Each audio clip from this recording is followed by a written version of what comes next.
talking about the sports you do and don't know, both within and surrounding Baltimore. Don't ask him about preseason games, oh no, stuffing things in Griffin Basso. Despite it being on the internet, he can call it what he wants. So Glenn Clark Radio, Glenn Clark Radio, Glenn Clark Radio.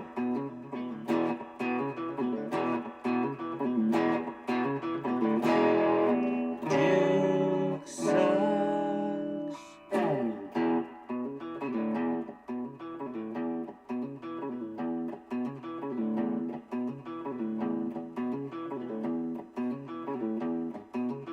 There was a report from the sideline on Sunday's game that I think you and Daniel Fatalele No, I saw that. had a conversation. No, I ain't say no. I didn't say anything to him. No, I don't know where that came from.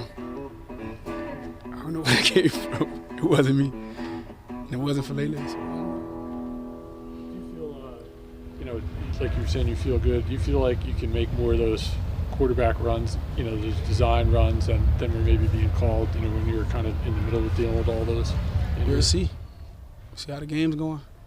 See how I'm feeling. So there you go. That's Lamar Jackson, Ravens quarterback, yesterday meeting with the media after he did return to practice following a rest day. He'd been practicing a lot, so he needed some rest from all the practice. No, he wasn't Wednesday. practicing a lot. I'm sorry? No, he was actually missing at least one practice a week. Right. I know. That's what Yeah. But I mean, he practiced the other 2 days. That's a lot of well, practice. we're assuming he's going to practice today, right? I guess. Well, I mean, that's a fair point. We don't know that. He did practice hard yesterday, we don't- assume. We don't know that. Yeah. So Lamar Jackson meeting with the media. 2 things in there. The first being, if I had to guess what he's reacting to, because again, Twitter ends up all over the place in these things. So you heard what Lamar said. Then people tweeted out, and it sounds like he's saying, I've never talked to Daniel Fatalele in my life. Which isn't what he said either. It feels like that response was to the suggestion that he was screaming at Daniel Fatalele, which again came from nowhere, was made up. It is pink slime. At no point did Tracy Wolfson ever suggest that. So it's, I assume, Lamar Jackson starts to hear the question, references what people were talking about on Twitter, this notion that he was screaming at Daniel Fatalele, and he's like, Dad, what are you talking about? That never happened. Whereas, of course it didn't happen, and no one ever suggested it happened. Other than weirdos on the internet, because we have no media literacy and or we just want attention. Welcome to America. This is who we are in 2025. An otherwise sort of irrelevant, I don't want to say irrelevant because Tracy Wilson was just explaining, Lamar Jackson was animated, they were talking on the sideline. It's not irrelevant, it's offering some of the color of the game. But an innocuous report is then twisted to be something that it never was on the internet. Then the quarterback is asked a question that he assumes is about the thing that's been twisted, and at no point, it's the dumbest game of telephone I've ever played. It's tell Sally that she has flowers turns into your mother hates you because no one can understand what the other person is saying when they're whispering. Like, it's nonsense. All of it. Nonsense. The other question was about, directly about could we see more quarterback runs? And Lamar's still not biting and not giving you anything, which might be him saying, no, I'm not healthy, or it might be saying, we're not going to tell you anything about what the game plan is for Sunday's game. So I don't know how to respond to that part. But it's definitely not him saying, I feel way better. I think I'm going to be the old Lamar Jackson on Sunday. I think you can expect to see that. Just a minute, Brad Nessler is going to join us. He'll, of course, be on the call for Army-Navy tomorrow on CBS, America's Game. Then later on, Stan the Fan will be in studio with us. We'll talk more about Pete Alonso. Winter meetings have come and gone. The Orioles, as of right now, have made no further moves. But believe it or not, you're allowed to still make moves after the winter meetings are over. What? I know it's crazy, but they're not going to just like make Framber Valdez sit out the season because Yeah, they make him do that next year. Yeah, right. Oh, okay. Yeah. You're still banging that drum. But we'll talk to Stan about that, and Buck Showalter will join us to talk about Pete Alonso, who will be introduced here in Baltimore at 4:00 today in a press conference. And then later on, we'll wrap things up today by chatting with Mike Mayock, who will both be working Army-Navy for Westwood One and recently worked the Ravens Thanksgiving game as well against the Bengals. So we'll talk some Ravens with him too. So all of that coming up on the program today. Quickly, if you have not made your picks yet, if you got into our bowl pick'em, and thank you for filling it. It really does. There are people that I'll have to deal with. They're going to have to see me. But I am still very appreciative and grateful that you all filled our charity bowl pick'em to benefit Helping Up Mission. It really does mean a lot to me. If you got your picks in, or if you got your payment in, now you need to get your picks in. The games start tomorrow. I know some of the folks who got in, not the biggest college football fans. Even people who are college football fans might not be aware that on top of Army-Navy, there are bowl games tomorrow.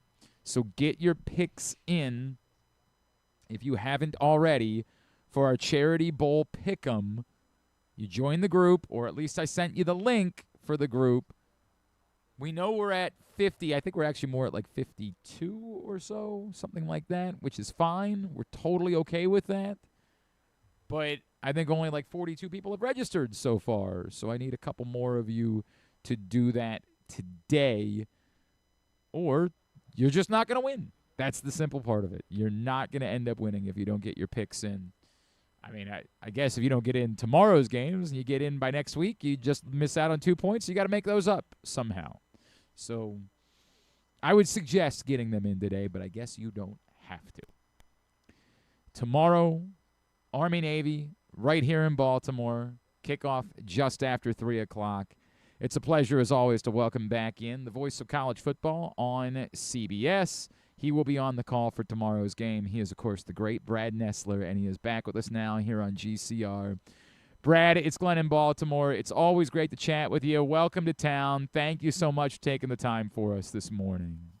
Hey, Glenn, other than talking to Gary for about 20 seconds this morning, you're the first guy I've talked to, and I've been fighting the crud all week. Oh. And so if all of a sudden I go into a coughing fit, it's not because I don't enjoy spending time with you, but so far so good. You know what I'm saying? Brad, I truly appreciate you doing this, and hope that you're feeling good tomorrow. What is the trick? Hang on, this is actually a really important lesson, because those of us that are much lower level play-by-play voices, I'll tell you, I've struggled with sinuses this week. I've struggled with allergies. What is the trick for you as a man whose voice is your moneymaker? What is the trick for being healthy for Army-Navy tomorrow?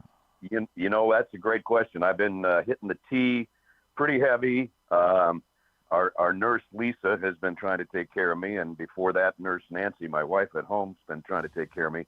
I'm not sure there's anything other than adrenaline. You know, I don't think I'm going to be great until kickoff.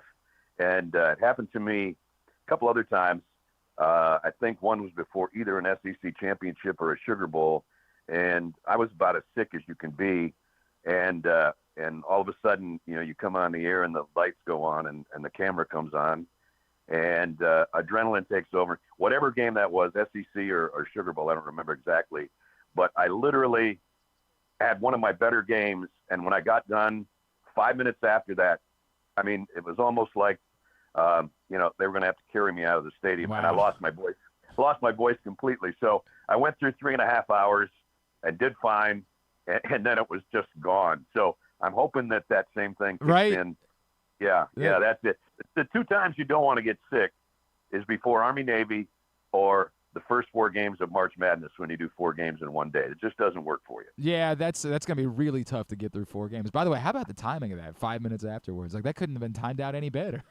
No, I know. And it was just, the juice that goes through your body is an amazing thing. And anyway, yep. I'll be fine, hopefully. All right. We are rooting for that as well. Brad, I know you and I have talked about it a lot over the years, but you've done you mentioned all bowl games, you mentioned NFL games, you mentioned Iron Bowls, all the many things that you've done. What does it mean to you to have been a part of this for now years, following the footsteps of Ern Lundquist, and where is Army-Navy for you on all of the things that you've done in your career? It's at the top of the list, or near the top of the list. When you do national championships, that's one thing. When you do conference championship games, and I've done every conference championship game. I've done every, rivalry game that there is. I've done a game from every stadium, Power 5, Power 4, except Notre Dame because I never worked for NBC. I've done Notre Dame games, but they were always on the road. So, when you add them all up and you have a chance to look back, you go, well, I've done pretty much everything I want to do. This thing was, the first time I did, I think I told you this before, I called Vern and I said, Vern, people are asking me what this is going to be like. And I said, I don't know what to tell them. And he said, you will when you do it. And then so you do that first one and it just overwhelms you a little bit. And I think I try harder for this game, and I try to prepare every game like it's a Super Bowl or a national championship. So does Gary, so does Jenny, so does our whole crew. But this one just means it's different. It's a season in itself. It's not just a football game. And we talk to these young guys, and they're a different breed, man. I mean, it's not about NIL and transfer portal, and the only thing these guys are going to be transporting is a ship or a fighter jet or a tank or something in the future, So these guys are very different when we talk to them, and I want to be perfect for them, I guess. Yeah. And you can't be perfect, but you try to be. Gary does the same thing. We talk about it during the week. I'm like, man, I'm so buried in this. I don't know if I can dig myself out, and he's like me too. And, that's what we talked a little bit about this morning. We were just fine-tuning a couple things that we had kind of talked about during the week, and then we said, hey, this is a better idea. Let's do this. And so it means really a lot to me, and it's kind of hard to explain, but once you talk, and I know you have talked to the players and the coaches and everything, it's a different breed of cat, and these guys are something special. It's hard to keep your emotions in check on a day like it. It really is that powerful. Brad. Yeah, but when I can get through the tease at the beginning, I'm fine because I know my wife's home crying her eyes out, and then you get the kickoff, and then you're ready to roll. It's so funny you said. I told the story a couple times, but I took my wife one year. Our friend Jimmy Shapiro invited her to come with me one year to do the show, and she had never experienced it before, and she looks over and she's bawling her eyes out, and then she doesn't feel so bad because I'm also bawling my eyes out looking at the whole thing.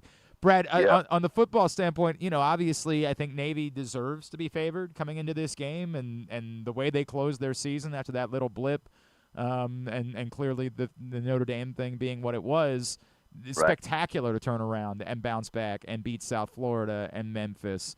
That said, this is Army-Navy. Does it matter that Navy looks like the stronger team coming into tomorrow? Or do we throw all of that out, given the nature of this? I think you kind of throw it. Last year, Army's coming in. Granted, they had to play in a conference title game, and they were pretty beat up. But they had Bryson Daly, and it was Captain America against the world, right? And he was going to be in the top 5 or 6 for the Heisman. And, he played a good game, didn't play the kind of game he wanted. But, everybody was, Navy's going to get hammered by Army. And then Blake Horvath, if Bryson Daly was Captain America, Blake Horvath was Spider-Man or Superman or something last year. And so he's been super ever since. And, I think Navy should be favored, but I don't think it matters that much. It's all about what happens, down in the pits and line of scrimmage, and that's the kind of game it is. It's every yard you can gain, every blade of grass you can pick up is worth something. Brad Nessler is with us here on GCR before he calls Army-Navy tomorrow for CBS. Brad, I wonder, I know, one of the talking points, there's been a lot made. I think we're all expecting that there's probably going to be another expansion of the college football playoff. There has been loud conversation about whether or not the playoff needs to start this weekend. And, of course, those of us that care deeply about this game really don't want that to be the case. We don't want this game to either share the weekend or, again, because Army and Navy are going to want to be a part of the playoff, they don't want to have to move the game off this weekend. Right. Where are you with what this means to the country, that we don't, bastardize it, try to move it to a place where there are other games? I know there have been suggestions that you could start the season with Army-Navy, and that maybe that would be special, but our minds tend to be other places in August. What do you make of that chatter about the date of the game? I don't actually remember this. I'm sure I watched it a lot, but it used to be, I think it was Thanksgiving Day back in the day at one point, and one of the coaches mentioned that this week.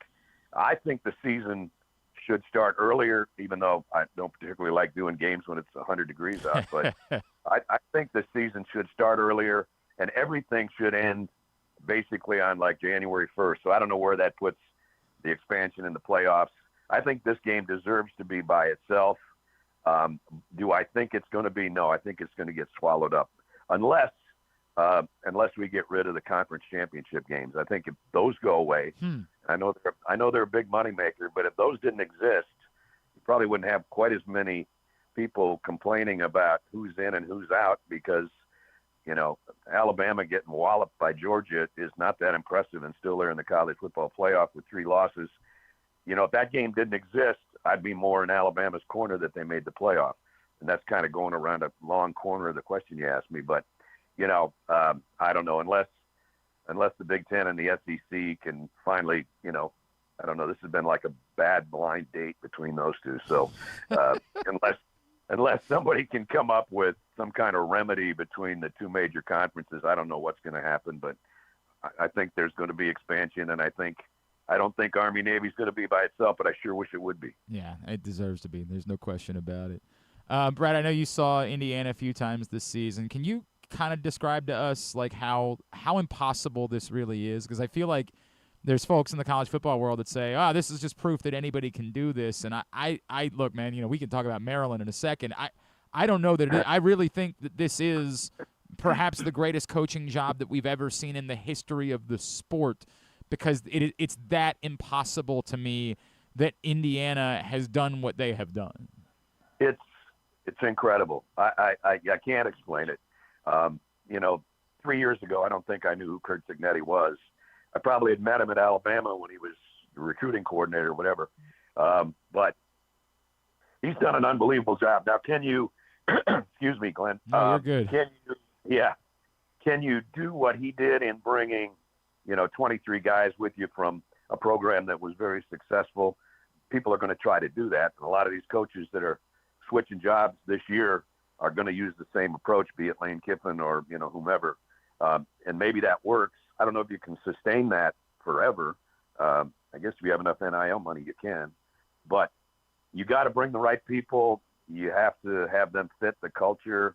And if you bring them with you, they already know the culture. So, he just swapped an entire program for an entirely new program, and it worked. Now everybody's going to say, even if they win it all this year, can he do it again next year? Well, he did it back-to-back years.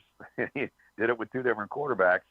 But some of the leadership, those linebackers he has and stuff, some of those guys, you got to fit in or you're out. So he knew what he was bringing with him.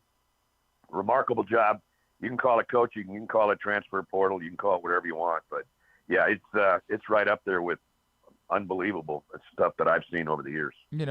As you'd imagine, there's a lot of Maryland football fans who will say, this is why you make the move. You go find your Curt Cignetti. You don't hold on to Mike Locksley. I know you saw them against Indiana this year, and it did not go well at all.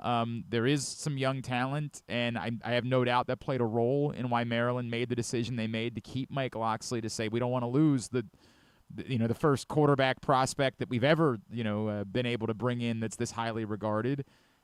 What do you make of how far away they are, and are there lessons maybe to be learned from Indiana about how a program like Maryland can survive in the insanely deep waters of the Big Ten? Yeah, well, I think you take into account what you have to pay somebody to go away, and if you invest that back in the NIL thing, and I know Mike's got Locke's kids, or this whole area, and he's had so many relationships that go back to when some of these guys are 5 and 6 years old. I understand that part of it, and I guess I'm glad that he's got another shot just because I've known him for a long time. But that those are decisions that people will make, and then will they look at it a year from now and go, why did we do that? We should have pulled the plug. Had Billy Napier been out last year, Lane Kiffin would probably be at Florida instead of LSU. I mean, things like that. So hindsight's great, but I think Mike's a good coach, and I'll cross my fingers for him. He is Brad Nessler. He will be on the call tomorrow just after 3 o'clock because he is going to be drinking more tea than I consumed cheap beer when I was in college during the course of the next 24 hours. Yeah, I might have to mix some scotch in there somewhere with the tea. I don't know. Nice toddy. That's not a bad way to spend the day. Brad, this means a lot to our community, as you know, to paint Baltimore. For Baltimore to be shown in a positive light is a really good thing. So we are so proud to host this game, and love that you're here and that you'll be with us tomorrow. We'll attempt to come say hello to you at some point. Thank you, as always, for taking the time. I'd love to see you, Glenn. Just looking over out of the water when I got here in my room last night, and I've got a tremendous room on the waterfront here. And when it's all lit up and it's Christmas time and the water's out, it's beautiful, beautiful place. It's a great place. Look forward to it. Thank you, Brad. See you tomorrow. Brad Nessler with us here on GCR as he gets ready for Army-Navy. Appreciate him taking the time. And it's a very big deal for Baltimore to be hosting an event like this. That tomorrow we're gonna look great for a national and international audience. Yeah, we got our warts. A lot of places do. But it can be a great big event town. Really bitter that I missed Jimmy Eat World last night. Really bitter about that. Would have been nice to know about that like 3 weeks ago, and I could have planned around it this week. But no, I just found out about it on Tuesday, and it just wasn't in the cards. Yeah, but then you would have missed that Cyhawk game last night. It's funny. I did anyway. What? Yeah.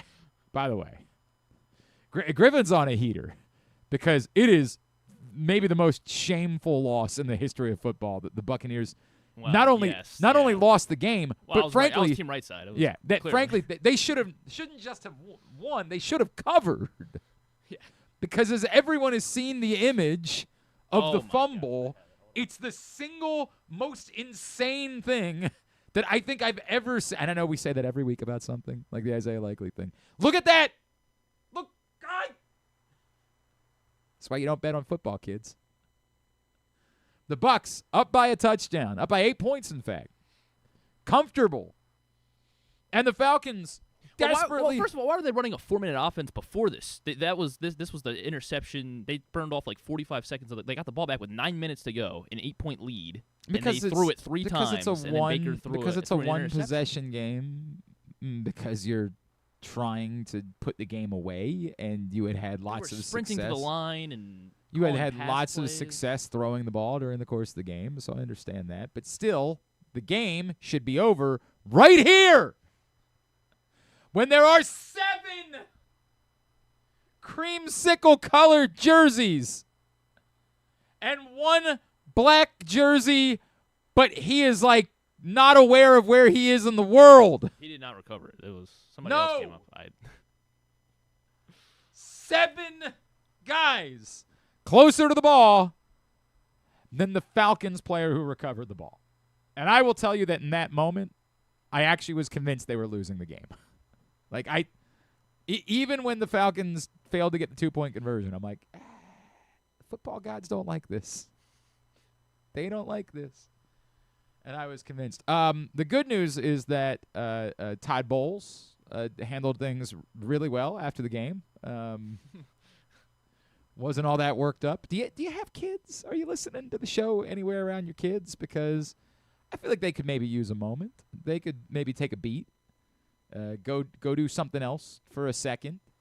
And here's Buccaneers coach Todd Bowles after the game just kind of calmly explaining what happened and why, they don't want to get too worked up about it. Long way to go still 3 more games. They're still right in the mix. So no reason to flip out and do what everybody thinks you're going to do and just flip out, man.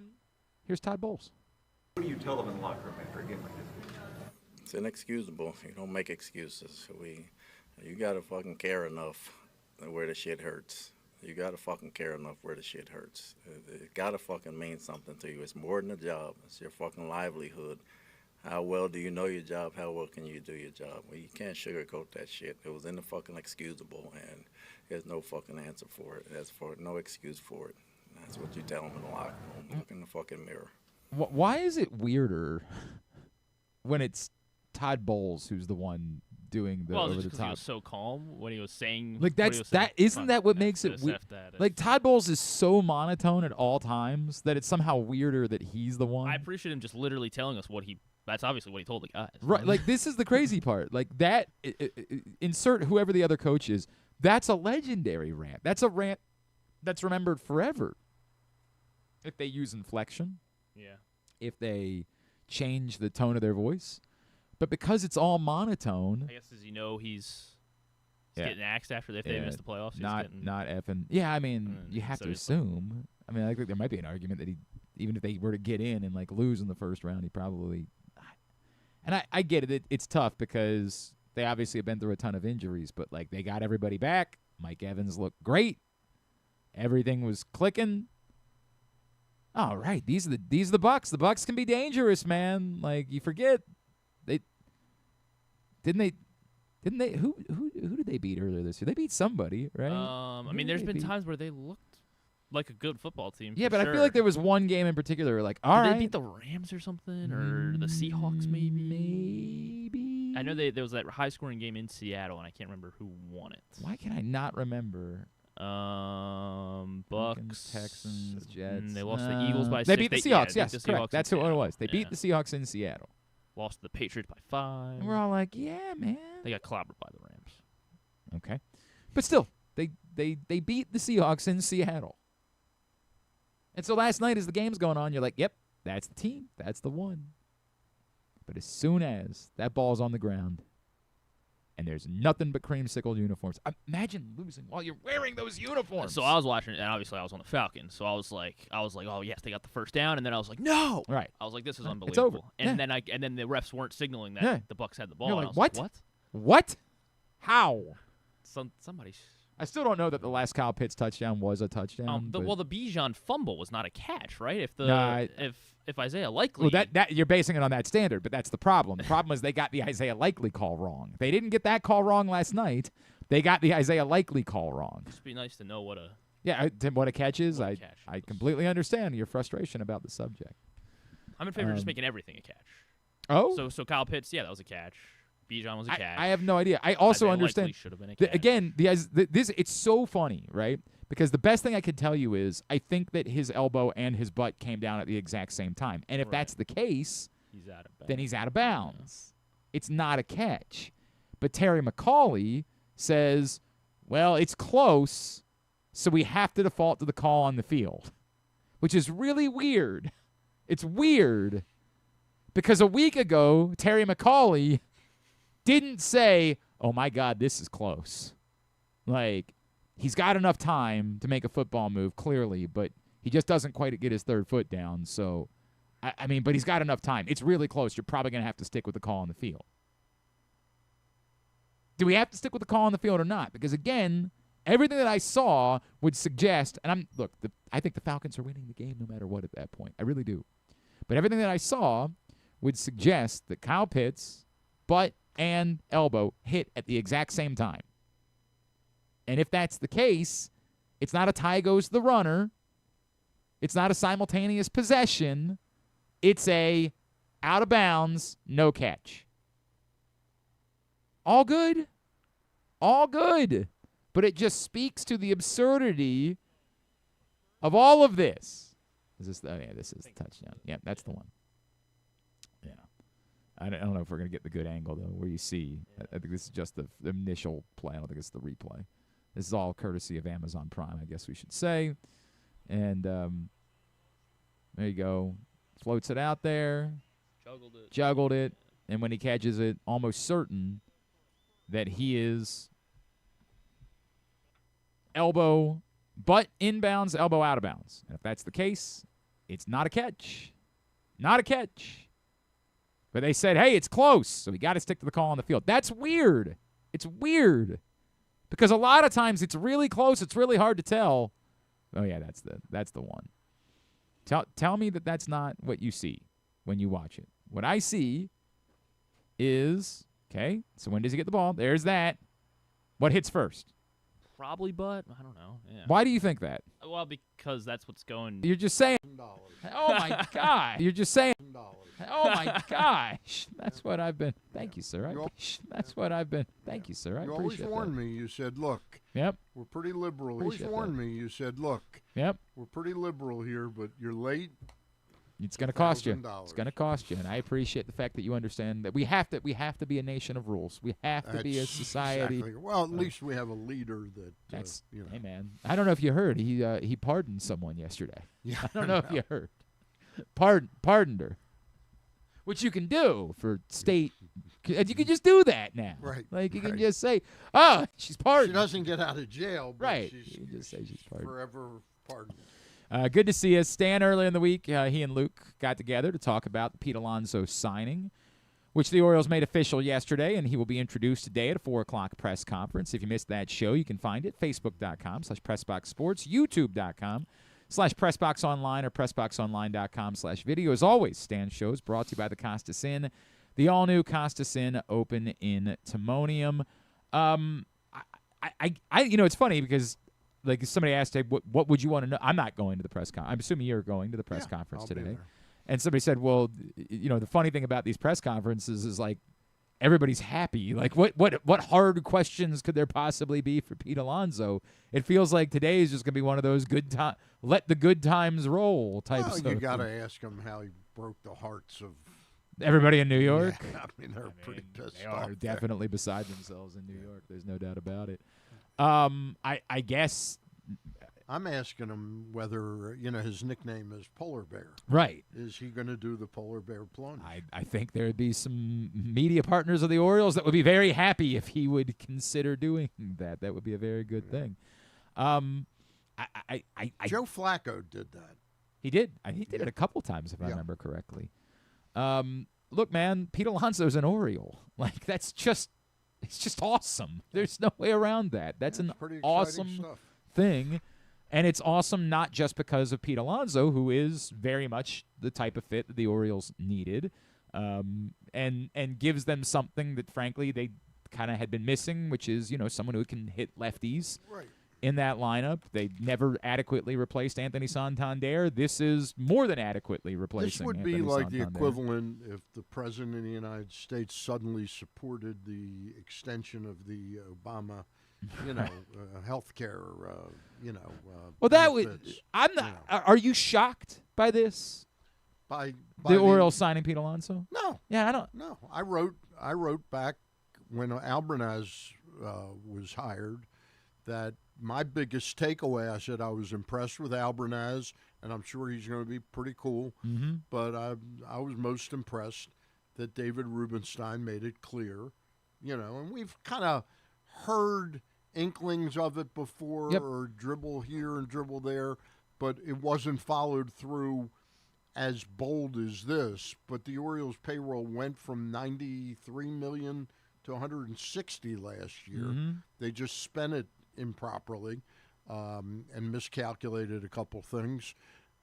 This time around, I said I think there's going to be close to a $200 million payroll. And obviously they had slashed a lot of that payroll at the trade deadline last year, so they were significantly below that number. And so to the point, even after Pete Alonso, they're still not even at last year's payroll. Right. So when Mike Elias says this week they still have financial room to be swimming in the deeper end of the starting pitching market, I do believe that. I think they're going to get one pitcher by trade. Yep. And I think they're going to get a substantial. It may not be Valdez because the there's pitching real thing competition. Yes, there's real competition, but I certainly think we're in the King, Zach Gallen, what's the other guy? Michael King, Ranger Suarez. Yeah. I think we're in the realm of those guys. Possibly a trade for Peralta, Mackenzie Gore, Nick Pivetta. Edward Cabrera has been talked about a lot this yeah. week.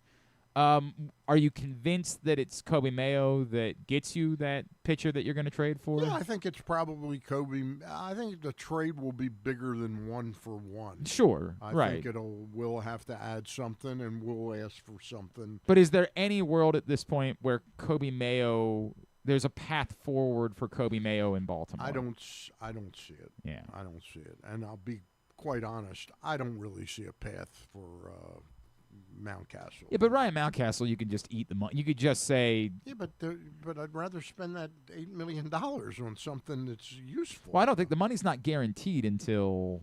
Right. I think they can get out of the contract. Yeah. I think that to me that was always a backup plan. Yeah. And I'm okay still with that being your backup plan because we talk about like guys do get hurt. I mean, I'm just curious. Do you consider Pete Alonso a great hitter?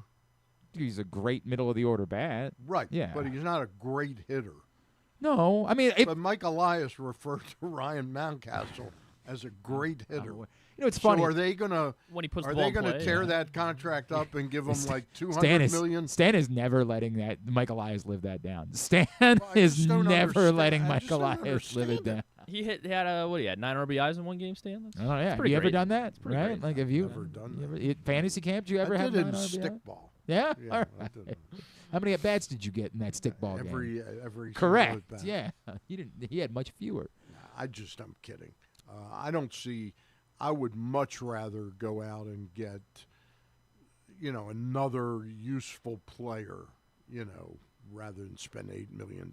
I'd rather spend that $8 million and get like Brad Keller and really firm up the bullpen than spend it on somebody who I honestly can't see how he's going to get many at-bats. While I agree with you, I will come back to you do need to be prepared for somebody getting hurt. You do need to have another legitimate option. If you're trading Kobe Mayo, I don't know what that other option is at that does point. have options, literally. Yeah, but you don't want to pay someone $8 million to have Heston Kjerstad.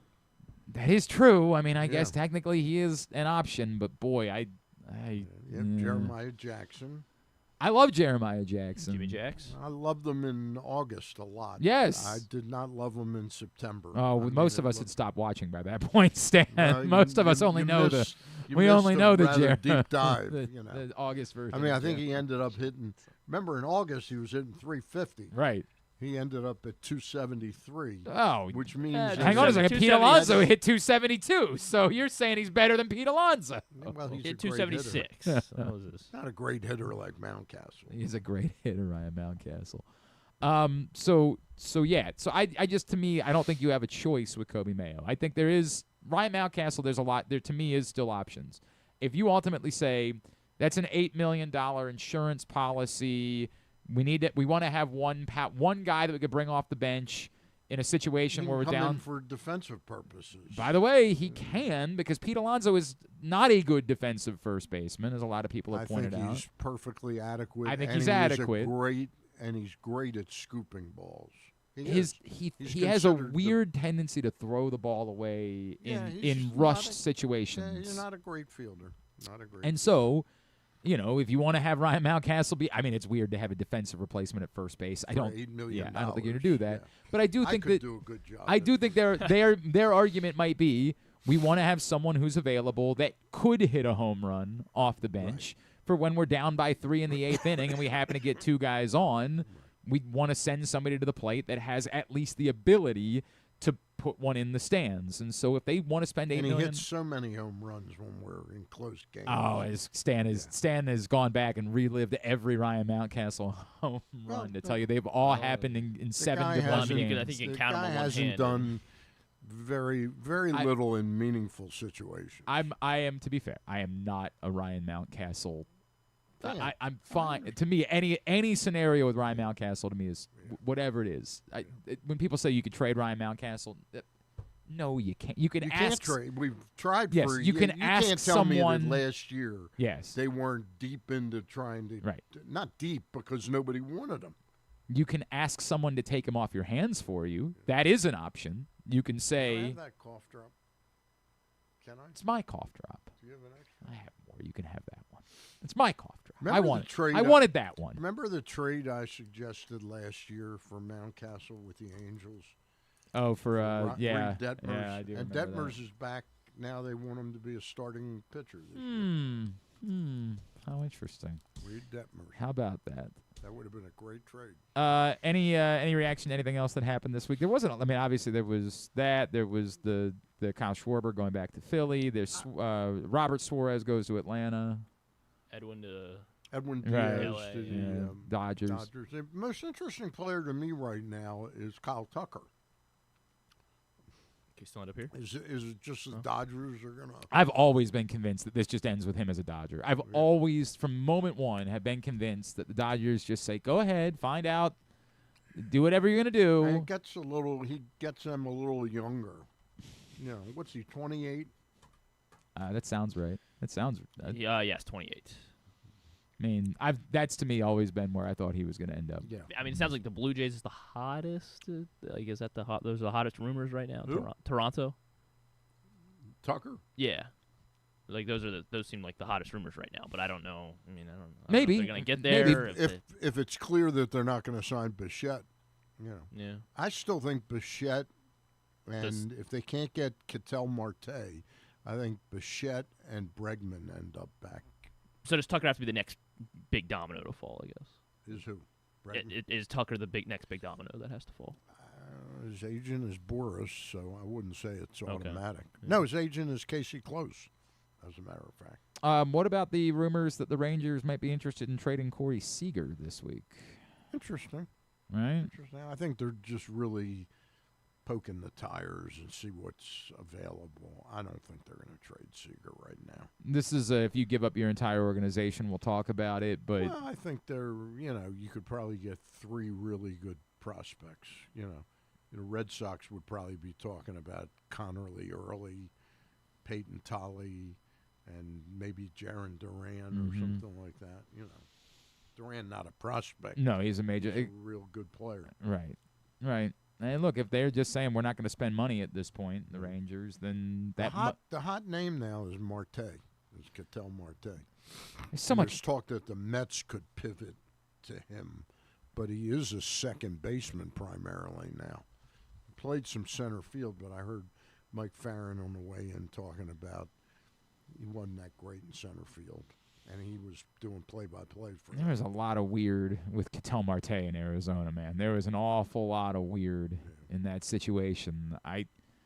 I mean, I get he's still a special player, so I can understand why you want it. But all of the, I don't want to play. I don't want to. Like, it well, was just and an I think he awful struggled lot with of injuries last year. I feel like he Yeah. struggled with injuries the last couple of There years. was an awful lot of weird there. It's one of those where I'd be like, I think I'd let someone else make that move. I think I'd be okay not being the one making that move.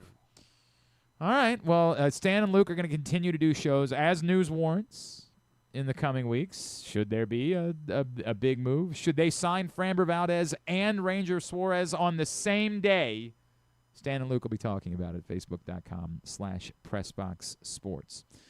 Don't forget, we're going to be at Chick-fil-A Nottingham Square on Monday night. As Glenn Clark Radio, Drew Forrester's Drew's Morning Dish. We are doing this for... Has he paid for the pool Oh, yet? you know what? Has not. Oh. He should be barred from Competing? Chick-fil-A, Yeah, right. Yeah.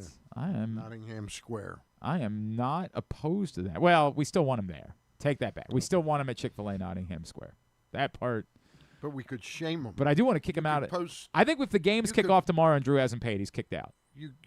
And he still has to pay. You got to Yeah. You should post signs at Chick-fil-A. Like So have you? wanted, Yeah, right. Have you seen this like, man? Have you seen this man? He And owes me 20. Have you seen this man's wallet? Have you seen his short arms? Yeah, get out there Monday night, 6 to 8 p.m., 5198 Campbell Boulevard in the Nottingham Square Shopping Center. We'll be there. Drew will be there. Tez Walker of the Baltimore Ravens will be there. To come out there. Yeah, looking forward to that. You will have the opportunity. You bring out coats. You bring out jackets, gloves, hats, any clothes. How about toys? We'll take them. Okay, 'cause I saw a bunch of toys here. Well, yeah, those are going right to Helping Up Mission. Okay. Those are going. They've got something in mind. Those stuffed animals. But we're not saying no. If you got them, we'll take them. But more want to focus on coats and clothes on Monday night. So new or gently used. If it's something in your closet that needs to be thrown away, throw it away. If it's something in your closet that you just don't wear anymore, and somebody else could, bring it out on Monday night. And if you could stop at the store, maybe get new packs of, they can always use socks and underwear for the folks at Helping Up Mission, that sort of stuff. We're not setting lightly used underwear. No, we're not setting. It depends. I'm very light on Well, my I was use. gonna say yours, no, but there might be others who I would say, we'll consider it. We'll consider it. No, I mean this. Just we're not saying you need to bring a value of this amount. It's up to you. If you bring out one coat, you'll be able to meet Tez Walker. We'll give you a free Chick-fil-A sandwich. If you bring out 100, you'll be able to meet Tez Walker. We'll give you maybe 3 or 4 free Chick-fil-A sandwiches on Monday. Just asking you to come out, 6 to 8 p.m. The owner out there Monday night. Steve Pavlovsky, wonderful human being, and tries to put this together. Really believes in giving back to the community. Really does. So come see us Monday night, 6 to 8 p.m. Rita told me she's going to be there. Griffin? What is it? When is it? It's Monday and you know what? Nope, don't want. I take it back. Square. I don't want you there. That's the I need to bring a response. coat. I think I have coats. Yeah. Okay. Thanks, pal. I appreciate the support. Yeah, I should be there. Has Lord. he paid for his? He did block? pay for his, but only because he was in charge of the money. Otherwise, I don't know. What's your team name in the pool? Jesper Parnevik. So this was a joke. Jesper. You remember Jesper Parnevik, the golfer? Yes. So Drew recently was on the show, and he was talking about how you can't wear funny hats and be taken seriously. And I said, what about Jesper Parnevik? And he said, yeah, and he ruined Tiger Woods. And I said, what? Because famously, Tiger Woods' ex-wife was Jesper Parnevik's nanny. Okay, gotcha. And so he then blamed Jesper Parnevik for Tiger Woods' sex addiction and how it ruined his career. Kind of like Sharon Moore. Yeah, a lot like Sharon Moore. None of that's confirmed. So, That's all alleged. Yeah, right? that's a great alleged, no doubt. Anyway, come out on Monday night. That's the point that I'm trying to make. We'll see you at Chick-fil-A Nottingham Square. We'll come back in. We're going to find out more about Pete Alonso from Buck Showalter, who managed him with the Mets. Is he on today? He's on today. We're going to talk to him next. I didn't tell him Stan was here, so I don't know. Oh, I thought he was excited about it. Oh, this could be awkward. We'll do that next. Glenn Clark Radio. The weather's getting cooler, so when you and your family are picking out a place to dine, be it lunch or dinner, let's make it nice and easy. Now, with 2 great locations, the Costas Inn remains your #1 destination. Whether you want to get steamed crabs and the full Costas menu out at the original location at 4100 North Point Boulevard, or sample the complete menu minus the steamed crabs at the new location above the grandstand at the Timonium Racetrack. Costas is your place to go. Check out the website, CostasInn.com, for a look at the menu, and if you want to plan that crab feast, call 410-477-1975. The Costas Inn. Get in the game with Volo Sports. With over 15 sports to choose from, join a league or grab a Volo membership for discounted play, free daily pickups, fitness classes, and exclusive events. But the best part? A portion of every league fee helps the Volo Kids Foundation provide free sports to over 5,000 kids across Baltimore City each year. Don't miss out. Early pricing for the winter season ends December 12th. Final registration deadline is January 15th. Sign up now at volosports.com/Baltimore. Gambling can be a fun and entertaining experience, but there are risks involved. If you're planning on betting on the game at the casino or on your phone or computer, know your limit, stay within it. Set a budget and a time to stop. Remember, gambling isn't a financial solution, and it doesn't mix well with alcohol or drugs. Know the risks and have a plan before you begin gambling. For free and confidential services, call 1-800-GAMBLER 24/7 or go to helpmygamblingproblem.org. The latest edition of Press Box is available now. On the cover, Don Marcus profiles new Maryland Athletic Director Jim Smith, breaking down the challenge he faces in his new role and the unique background he brings to the job. Also inside, Brandon Schwartzberg takes an in-depth look at Orioles outfielder Dylan Beavers. And we meet college basketball players from all the programs around the state before the season gets underway. Press Box is available for free at over 250 locations throughout the region. And starting this month, you can find us at Baltimore area High's Dairy Store locations. Plus, you can read the entire issue online at PressBoxOnline.com, where you can also find great betting advice and the best daily coverage of the Orioles, Ravens, and Terps. Get ready to hit the ultimate holiday jackpot at Live Casino during the live-action $1 million giveaway. Every Friday through December 26th, we'll draw 25 lucky cash winners, but only one winner each Friday will advance to the final rounds on December 26th, where you could win $1 million in just 3 spins. Come make your million, only at Live Casino. At Erndale Mills, must be 21. Please play responsibly. For help, visit mdgamblinghelp.org or call 1-800-GAMBLER. Contrary to what some people believe, I actually like this guy when he sleeps. Glenn Clark, talking sports. Back in here on GCR as we continue along. Stan the Fan Charles is in studio with us for a Friday edition of the program. Today's show is also brought to you by County Sports Zone, countysports.zone. We are into winter sports season at the high school level. Have already been some big MIAA basketball matchups that have gone down. And everything you need to know, who are the players to watch, who are the teams that are most interesting, everything you could possibly need to know about high school basketball and other high school winter sports. You can find out by going to countysports.zone. That's countysports.zone, which is proudly sponsored by your local Toyota dealer and buyatoyota.com. Pete Alonso set to be introduced later on this afternoon. 4 o'clock press conference. I just, do you hear Buck's messing with you? He's messing with me?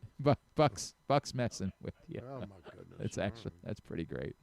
But no, Pete Alonso will be introduced today at a 4 o'clock press conference to Baltimore media. We want to know a little bit more about what the Orioles are getting in Pete Alonso, and someone who certainly knows him quite well is his former manager in New York and one of our absolute favorite human beings. He is the great Buck Showalter, and he's back with us now here on GCR.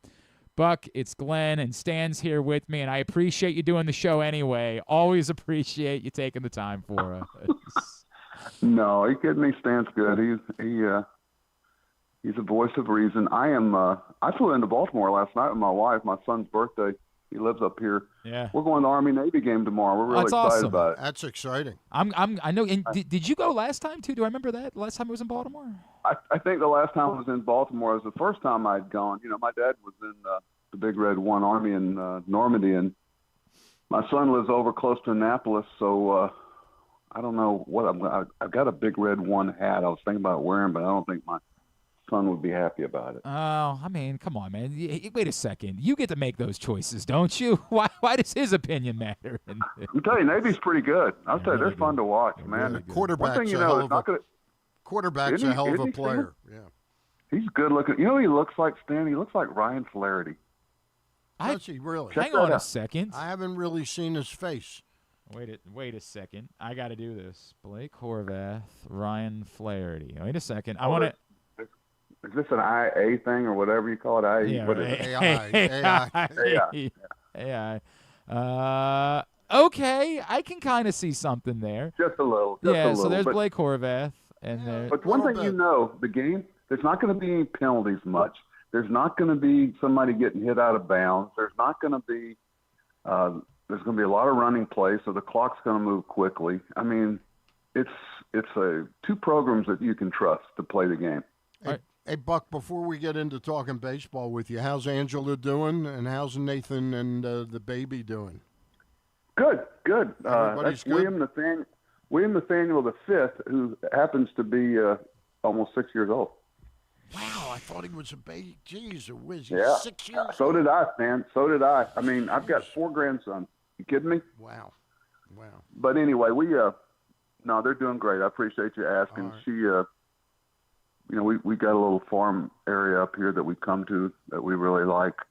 when we come up to visit Nathan.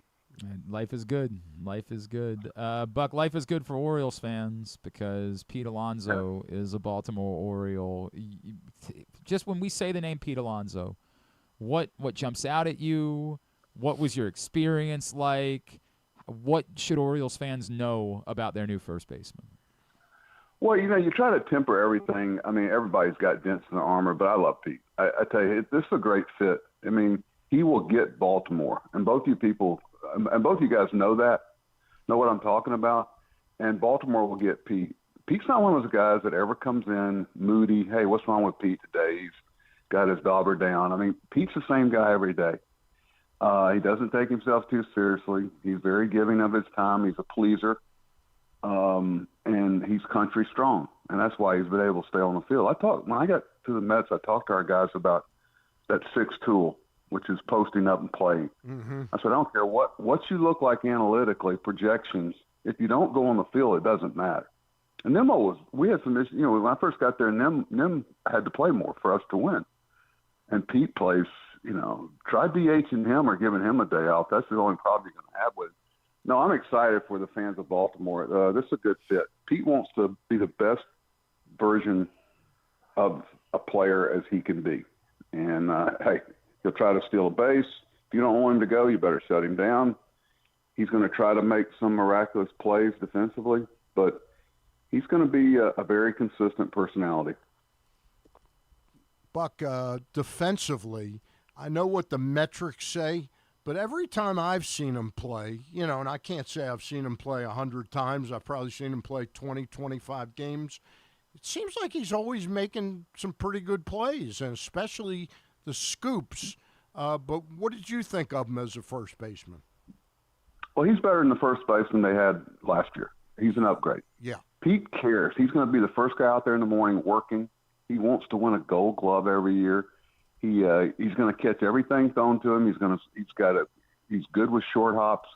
He doesn't boot ground balls. I mean, he catches what he gets to. Now, is he Don Mattingly or Keith Hernandez? Of course not. But he's solid over there from that standpoint. And like most guys at the major league level, when the game speeds up, that's when some of the challenges come. But Pete can slow the game down. Playing first base defensively is not going to be a negative. It's not. Especially when he hits enough balls over the fence. Now where do they have the fences now? They moved them again yet? No, they're still where they were last year. They've left them there, but maybe they should think about it for what it's worth. I'm trying to figure out where they tell you that this is why we're doing this and this is all and then they move them the next year. Wait a minute, what you told us before is not right. Right. Doesn't make a lot of sense. Which one? I do think why should we believe what you say? I think I saw this week that if Pete had played all of his games at Camden Yards last year, his 38 home runs would have been 45 home runs. Well, it doesn't matter where they put the fences for Pete. They can put them back where Yellowstone is. Okay, Pete. It doesn't matter when Pete squares it up. When Pete collides with the ball, it goes where you can't catch it. Buck, I wonder because the 2 years that you were with him, it's really interesting. The first year he hit 271. He was, complete. We all know what you're going to get power-wise from Pete Alonso. That's not really debatable at this point. But then he had a couple of years, the second year you were with him and the following year, where he was hitting 217 and then 240. But then he bounces back last year, and he hits 272. And while you're getting him for his power, certainly it's a benefit. If he's also hitting a little bit more, what do you make of Pete Alonso, the hitter, the complete hitter, and why we've maybe seen such a disparity between, a couple of seasons there? Well, I'm not 100% sure. These people always seem to have an answer. Things snowball a lot in New York. When things are going well, it's almost like you can't do anything wrong. And then when things are going bad, you can't catch a break. If Pete wants to hit 300. Pete's not one of these guys who goes, I'll take my 3 strikeouts to hit a home run. He's not that guy. And, he's great in advanced meetings. He's a student of hitting.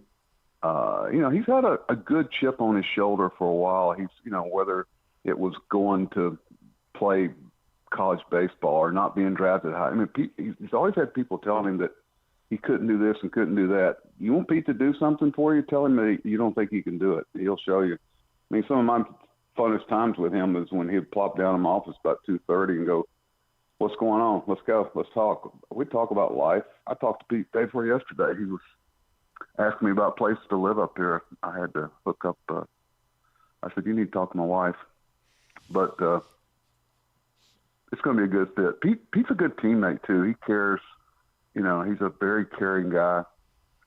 We had him at our talent show one spring. He brought the house down with his stand-up routine. He can be funny, too. He didn't bring a monkey, did he? Because I've heard some stories about talent. No, show. that was Flaherty. He got me in trouble with the health department and the animal cruelty people. Hey, Buck, I'm looking at his splits right now. How unusual is it for a guy like Pete to hit right-handers at a much better clip than left-handers? You talking about career or just last year? Career. He's a 260 career hitter against right-handers and an 865 OPS, and he's a 232 hitter lifetime against left-handers. Mm-hmm.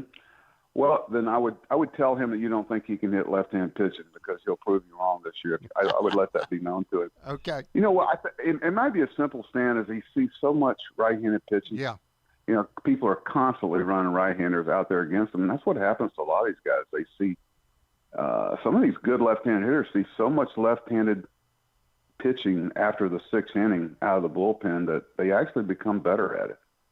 But you know, I've got some theories on that. We talked about that when I was there with the Mets about the type of shape of pitches that give different guys trouble. But I wouldn't all of a sudden start bringing left-handers in against Pete. I can tell you that. Yeah. And what about him as to his at-bats?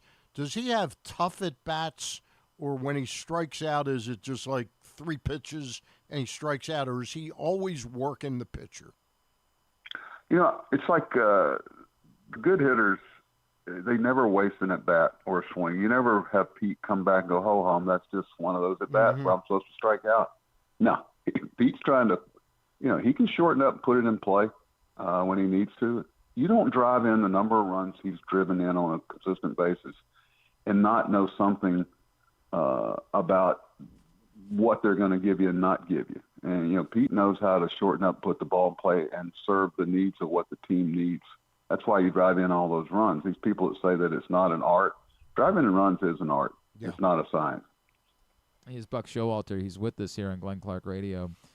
Buck, you mentioned Pete Alonso as a teammate. I wonder what you could tell us about as a leader. It's one of the things that maybe I think a lot of us thought was missing a year ago, that some of the veteran presences that had been really valuable for this young group of guys, the Fraziers of the world, the Chirinoses of the world. Santander. Yeah, that they were missing a year ago, and that no one seemed to step up into that.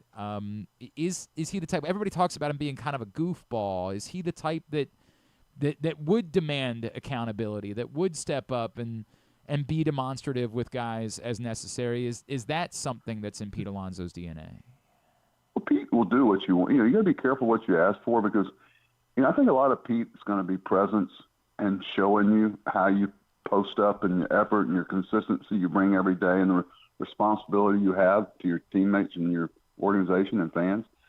You know, that's what I would suggest to him. You know, I did that some with Lindor because, you know, when I got there, Lindor thought he had to be the spokesperson, had to get on his teammates, had to do, you know, it's just, I just needed him to go play shortstop. I think Pete just going and play first base like he's going to play it is enough. You know, people are going to look around and it's like E.F. Hutton walking into town. They're going to notice what he's doing. Now, if you ask him to do that, he will because he's a pleaser. I mean, he's great in the advanced meeting. He knows hitting. But, you know, he's got a lot on his plate right now. I know he's excited about, you know, he lives in Tampa, you know, Sarasota. He's really excited about Sarasota versus St. Lucie and just from the travel. So, I just tell him go play first base, and you know if there's a need there or something, he'll be there for you. He'll do whatever you want him to do. Buck, what does his presence in that lineup do for Gunnar Henderson, and Adley Rutschman? Does it take some literal pressure off of them? I think so, Stan. I'm not a big in this. Oh, we got to have protection. Right. This guy protects that guy. It doesn't really work that way in real time, but he. I do think anytime you can stretch a lineup, you know, if you really want to look at your lineups versus the teams you're competing with, look at 7th, 8th, and 9th hitters versus their 7th, 8th, and 9th hitter. Look at your 4th and 5th starter compared to their 4th and 5th starter. Mm-hmm. And you get an idea how you stack up with them. And what it does, it stretches out their lineup because pitchers are looking for places where they get a little breathing room and just pushing everybody down one. All of a sudden, you got somebody hitting 7th and 8th that's pretty lethal. And I think just not having that focus on one guy and you're able to pass the load around should mean a lot to them. But they're still going to have to pitch a little better, right? What do you think? Sure, you're not what do kidding. you think? We'll get into that in a second. But what do you think of the other bat they brought in? Do you like Ward? Yeah, the 1 year, and I really like the guy that gave up too. I maybe they know something I don't know, and I'm sure they do because I haven't been here. But if it's just a 1 year, I'd ask yourself what kind of defender is he, especially where he's going to play and how big that is. Those are the little things I look at, and I'm sure they do too. Yeah. I mean, I like the addition, but boy, it was a lot to give up. Buck, what about, I think you and I have talked about this before, what this does for everyone within the organization just to make a move like this. We've talked a lot about what it does for the fan base and how much this city has sort of come alive this week with this news. But what does it do for everyone involved in the organization to go out, to bring in a Pete Alonso, to make a bold move, to sort of make that declaration that, like, we are doing the things that we believe are required in order to try to lift up and go win? Well, I think with basically new ownership, it means a lot, from a fan standpoint. But, it's like I told Pete yesterday. I said, you're going to love Baltimore. I said, they want you to be a part of a product that they can trust, and they just want to see the Orioles be good. And I think this is a step in that direction. They're still going to have to develop their own pitching. And, trying to make it a destination that people want to come to. That's one of our challenges when I came here was, and how many, we spent a lot of our time signing our own guys and trying to keep them here as much as we could before they got unaffordable. But I don't know. You guys have to remind me, did we make a move similar to this other than someone that was already our own? No, yeah, the Davis obviously was one of your own, and you bring up Nelson Adam. Cruz. I think short term, right? Yeah. Well, Nelson was out there for anybody to take. It was Dan. Dan did a good job of identifying Nelson for us. Cruz. Baldo was obviously a big move at the time because there hadn't been a lot of pitchers. Bit of a miss because he just didn't perform up to what he had been. But it's very un-Orioles-like, Buck. It's just not what we're used to. You never know. I was thinking about going over there and sliding in the back of the press conference today, but I would never do that. I'd love to see him. Pete's just the guy that you want. He's very. He's got a lot of affection, and I know Haley and him. He's just got. I think he's got. I know he's got a 3-month-old and 3 dogs, so he's not going to be staying in some condo. I can tell you that. Buck, I got 2 questions off the beaten track a little bit. Somebody last night sends me a guy who always sends me kind of off the rails kind of text, and he sends me a baseball card of Chris Davis and the name Pete Alonso's in there. When you reflect on basically saying we got another Chris Davis on our hands, the last couple years of Chris Davis. When you reflect on what happened to him, how much did the shifts play into what got into his head? No, I think people very conveniently forget the fact that Chris was hurt. Chris had back, neck. When you can't do things physically, you can't perform. So I would tell that person to try to say this, that they're 2 different people. Yeah. Who knows what, life has in store for you physically. Yeah. I mean, what do you do? Never take a chance? If I was going to take a chance on a guy, this is a guy, he's very consistent in his life and his approach. And, biggest thing I'd worry about Pete is trying to please too much, trying to be everything to everybody. He wants to return this investment. And, he's going to need somebody to say no for him because, there's going to be a lot of people pulling on him. But, no, Chris would have been a good player if he'd stayed healthy. Okay. And that's what he just wore a lot of stuff inside because everything sounded like an excuse. And Yeah. this wasn't some guy that took the money and ran. He just physically couldn't perform anymore. The other question I had for you, I know Earl was a pretty special person as you got to know him. Did you get a chance to read John Miller's book? I know you're in there a good bit. Did you read John Miller's book, The Last Manager? I have flipped around through it. Okay. I can't tell you if I did, and I imagine I did, it being about Earl, it would have been a long time ago, Stan. Refresh my memory. Yeah, it just came out last March. Okay. But I know I know he spoke to you on the book. Yeah. Earl was a pretty far ahead of his time, wasn't he, Buck? Oh yeah, yeah. He just, things at their own computer. He just wrote them down. Kind of some. We were doing things in the early '90s, very similar to what they're doing now. We just wrote them down, and we didn't have the repetitions that they were able to record, and to see the patterns that you see now, and. It seems like the more we get in pitching labs, the more we get people hurt. But but it's just a different game. I don't get on. Some of the new managers, you see their resume and they follow a similar path. But I was that guy at Stan back in 1992. Yep. So I pull for these young guys. I don't. Life's too short. So just because something's different doesn't mean it doesn't have a lack of. It doesn't respect tradition. Buck, I'll present it this way to wrap up. You bring up the pitching thing. Are the Orioles right now a championship contender just with Pete Alonso, or might they be with maybe 1 to 2 starting pitchers? Well, I think I don't profess to sit here and be an expert on something I'm not there with. We all know what pitching means.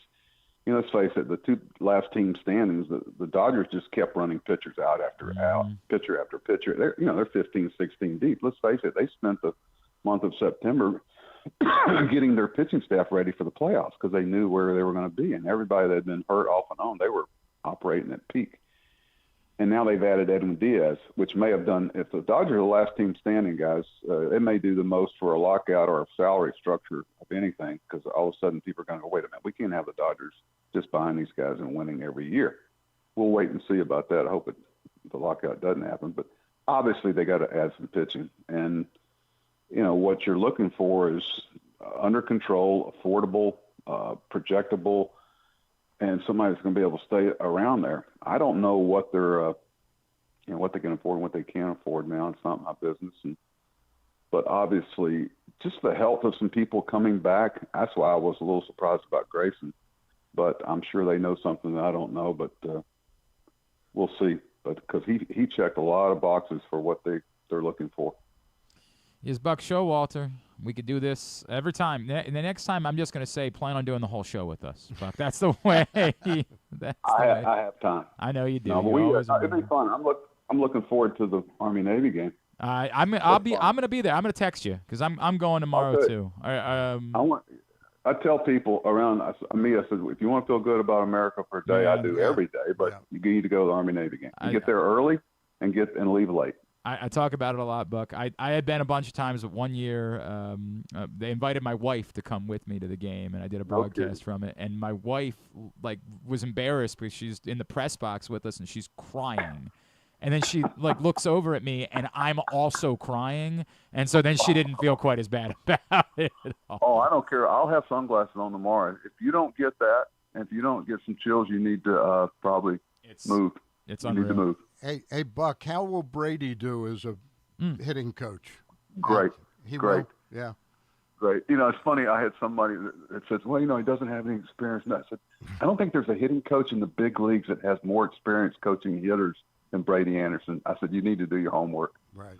I said, this guy was he was so instrumental in our success here. He was go to Norfolk. He had an apartment in Norfolk, Stan, where he would just go work with the hitters. He would bring them to his house in the off season. And we had so many guys got better in the off season because of Brady. And no question about it. Yeah. Don't get me going, but that's a good coaching staff they're putting together in Anaheim.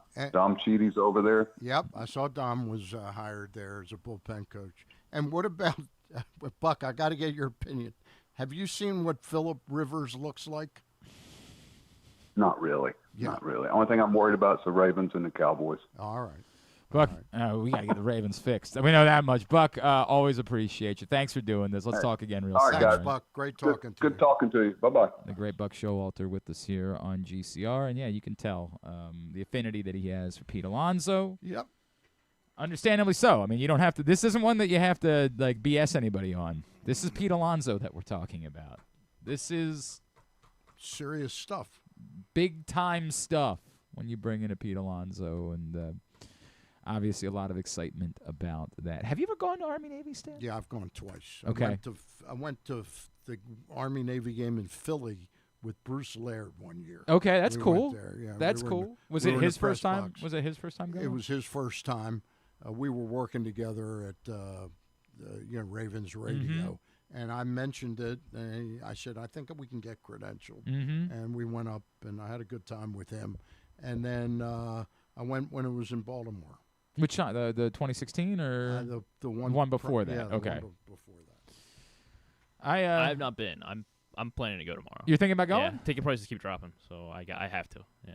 Really? Yeah, I was confused a little bit as well. Maybe the weather. Maybe it's just gonna be cold. Like, yeah, I know that's weird. It's Army-Navy. I know, right? It's Army-Navy. That's unusual for ticket prices to be dropping ahead of the game. Yeah, I'm looking forward to the back-to-back night games that the Ravens play. I'm going to both. It's probably gonna be 3. I'm going to Green Bay. You're going to Green Bay? Yeah. I'm going to Green You're Bay. Go out No, there. I'm It's not going going to either one of them. Probably be 3 straight, right? I mean, that's the way they're lining this up to my be. friend Brian Neiman from WBAL, apparently his son is, for whatever reason, a massive Packers fan. What did he do wrong? So is Scott Garceau. Right? Well, that makes more sense. He's from Wisconsin. Yeah. Brian Neiman's son is definitely not from Wisconsin. Cheesehead, And so, Brian Neiman's son? Apparently. And so he had promised his son that they would go to a game this year before the season. Like, he was like, look, it's something that he had been for years building up to. What time is that game starting, by the way? 8 o'clock? 8:20, I think. 8:20. And so Brian was like, oh, well, the Ravens are going there this year. That makes all the sense in the world. Like, that'll be the game. Let's do that.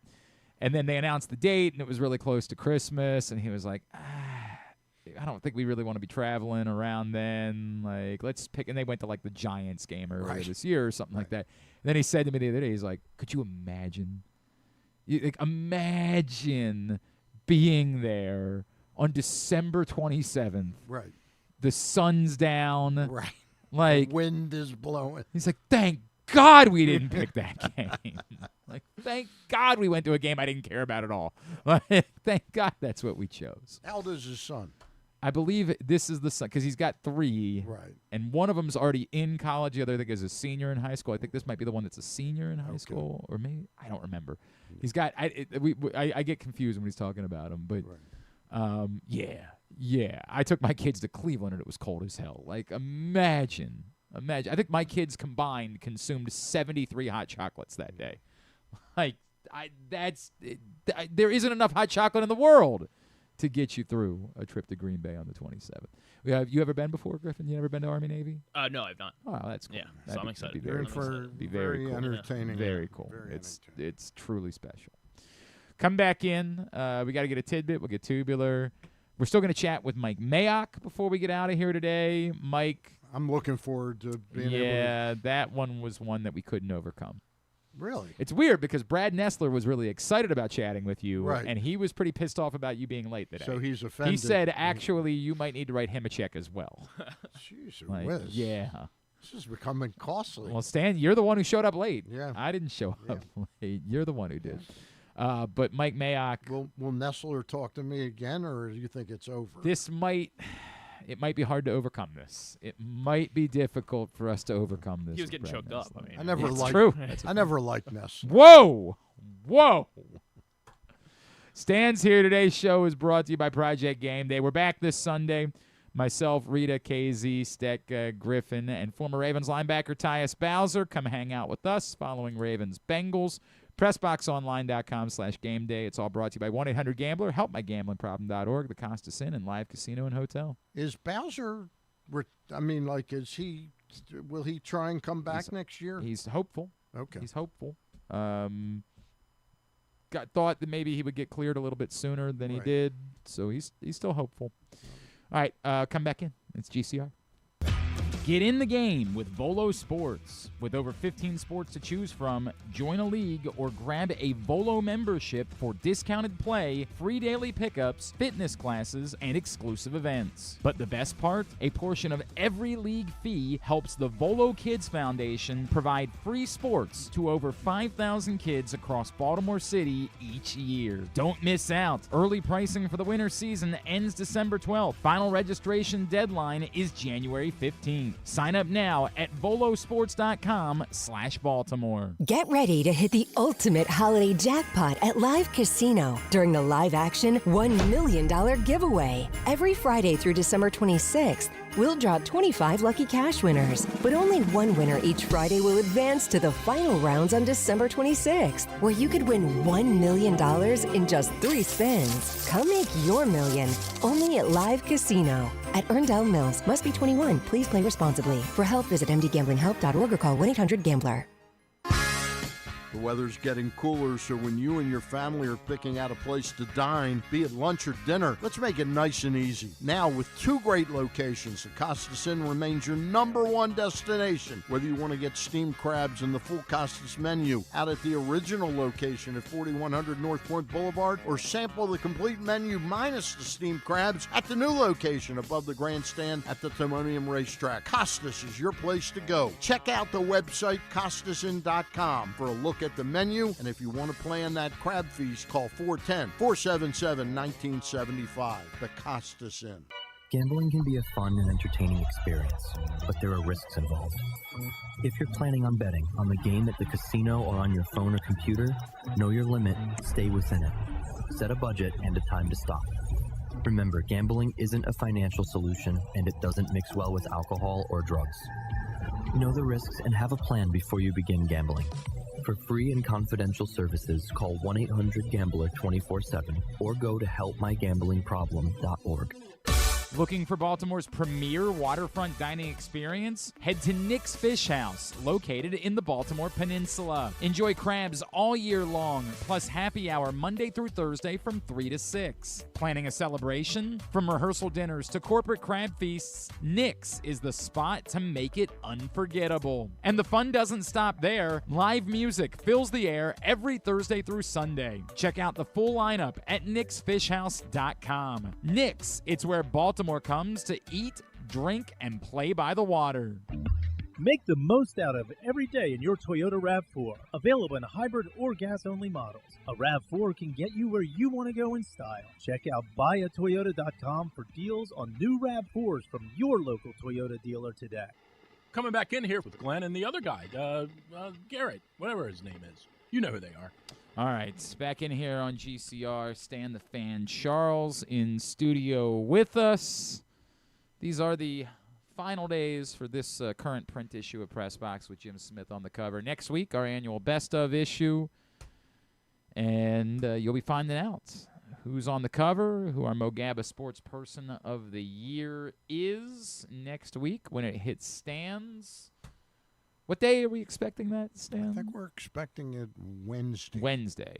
Which means that the truck will probably... on Tuesday. I'll get a call at right? 7:15 on Tuesday. That you'll be able to pick that up at your Baltimore area High's Dairy stores. Understand it went very well with High's the first month. It's a great location. Yeah. While you're there, get some ice cream, get in the festive spirit, and pick up for free your print best of issue of Press Box, which will be available next week. And you'll, of course, be able to read it at PressBoxOnline.com as well. Always free. How you feeling about the Ravens on Sunday, Stan? We did our picks yesterday, and you don't like their chances, huh? I'm sort of so wishy-washy on them right now. I don't know that they'll win another game this year.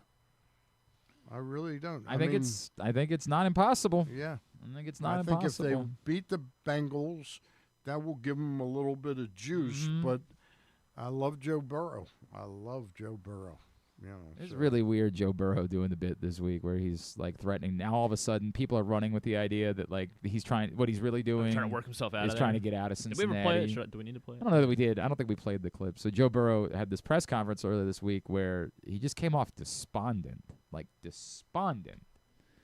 And there were a lot of people that are saying, like, is he Andrew Luck? Is he going to retire, at an insanely young age because of what he's been through health-wise, what he's been through just wins and losses-wise with the Bengals? Like, is he just lost his love of football because of all of it, which is kind of what he suggested. Here's Joe Burrow from earlier this week. If I want to keep doing this, I have to have fun doing it. I've been through a lot, and if it's not fun, then what am I doing it for? So that's the mindset I'm trying to bring to the table. Maybe I'm reading too much into it, but it seemed frustrating. There's just a lot of things going on right now.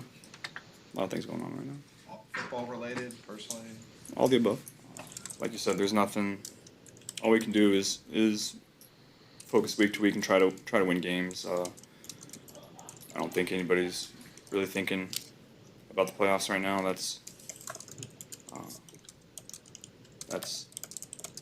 within reach, but on our fingertips. So we just got to keep doing what we're doing and try to get better.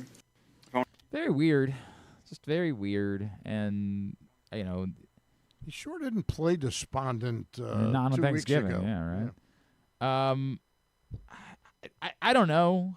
Like, everybody wants to run with it. Now it's who could the Bengals trade Joe Burrow to? And a lot of dullards are like, maybe the Steelers could get him. Like, there's no chance in hell. Right. That's just what the Bengals are trading Joe Burrow to the Brown Steelers. family is. Like, what? Where are our brains? Well, I mean, if they man? offer... Yeah, they could offer 7 first-round picks. The entire You defense. don't trade the quarterback in the division to go kick your ass twice a year. NBA, You trade don't do it. 8th graders. You probably try to get him out. If you're going to do it, you'd get him out of the AFC altogether. And I'm still skeptical that they would even do it. And look, who knows? Maybe Joe Burrow just says, like, dude, you got to go get an offensive lineman. Like, go do that so I'm not getting my ass kicked all the time. And then the Bengals go do that, and he's I don't know. I have no idea. It's a very what to make strange organization. It's like they're half. They charge players for food. Do they really? Are they still Yes! doing that? Are they still doing that? They were. I don't know. I mean, unless it changed. It's called Joe. Called Flacco. Yeah, right? right. Let's see Do they let's charge see what's going media on for over there. food? I was almost when I covered. I mean, I was not when I covered. But that was a long time ago. The last time. I But was you in mean Cincinnati. that when the facility they Yes. charge them for food? Yes. I think just for dinner. I don't think they charge. That them was the for report lunch. a year ago. Yeah. I don't know if it's changed, but yeah, that's Very strange family. They looked like they were really on the precipice of some pretty good things, and then to get into that beef with Trey Hendrickson. Yeah. with Trey Hendrickson. Yeah, that was all odd as It well. was really odd. It's insane. It's a really bizarre organization. They were the last team in the NFL to have a practice bubble. They didn't have any way for players to practice indoors for years. I mean, they're just a back-asswards franchise. They have black players on I the think team? they have a couple. I think they have done that. It's crazy to me. But yeah, man, I got nothing. Oh, thanks. Appreciate you trying to offer us bad news, Griffin. Thank you for that. It's just news.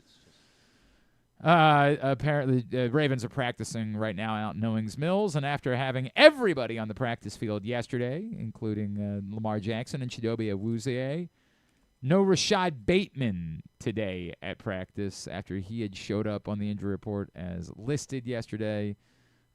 Jonas Schaefer of the Baltimore Banner says that Ronnie Stanley was also missing, but that's likely to be a rest day as he's taken a few of those as the year has gone on, but we'll see what that means for Rashad Bateman, the fact that he wasn't at T. practice Higgins today. did not practice. He is still in concussion, protocol. But now he could be cleared from concussion protocol on Saturday. The practice part is less important, especially for a guy like than concussion protocol is. Like, once he's out of concussion protocol, it will not matter to them if he's practiced or not.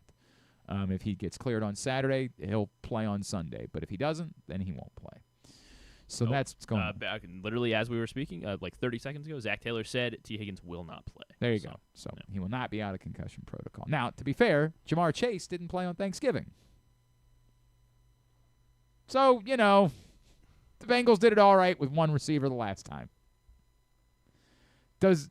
yes, you'd rather not play both of them. Like, of course, you'd rather not play both of them. No, see, Higgins didn't play, right? That was Higgins? Yeah. Higgins was inactive. He Right, came back Chase last week. played. Oh, Chase played. He had Chase missed played, the previous yes. game. Yeah. They just flip-flop which guy Right, didn't play. right. Yes. Thank you. That's a great point. Yeah, Thank you. That's exactly that what was Chase was returning from the spit Well, gate. it's an even better. How did it work the last time they didn't have T. Higgins? Yeah.